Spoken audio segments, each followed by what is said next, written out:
Et la question du franc CFA qui provoque une tension diplomatique entre la France et l'Italie et relance le débat en Afrique. Le rétropédalage de l'Union européenne et de l'Union africaine face aux résultats de la présidentielle congolaise. Voilà quelques actualités du continent donc, qui font l'objet de commentaires dans les quotidiens burkinabés. La revue de presse est signée Vincent Kiendrebeogo. Résultat de la présidentielle congolaise, l'Union européenne enjambe le cadavre de la démocratie pour le coltan congolais. C'est une critique du journal Le Pays face au revirement presque spectaculaire de la grande institution européenne et de l'Union africaine qui passe de la négation à la reconnaissance de l'élection de Félix Tshisekedi comme président de la RDC aux dépens de Martin Fayulu.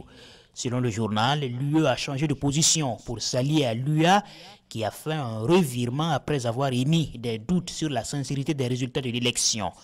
En temps normal, ajoute le journal, l'Union européenne se serait passée de cette fioriture pour décider de sanctions contre le pouvoir qui est en train de se mettre en place. Mais comment expliquer ce revirement? Simple. La RDC est immensément riche et les Européens qui n'ont Dieu que pour ses ressources ne veulent pas tomber en disgrâce, se servent alors d'une Union africaine qui manque d'unicité dans sa voix pour préserver ses intérêts, explique le journal.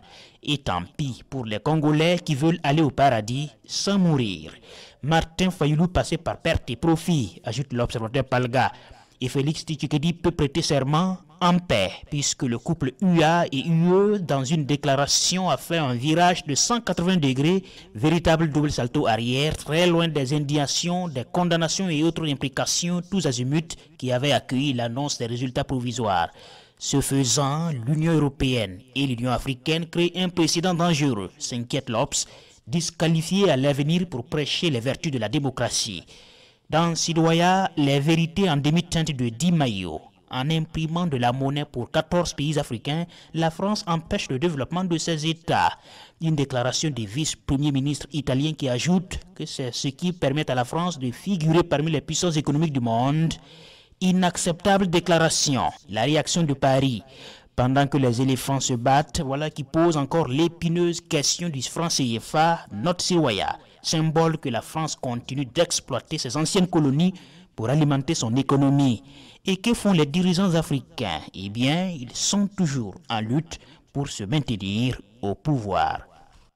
Et sur ce, fin de ce journal. Merci de votre attention. Très bon après-midi à tous.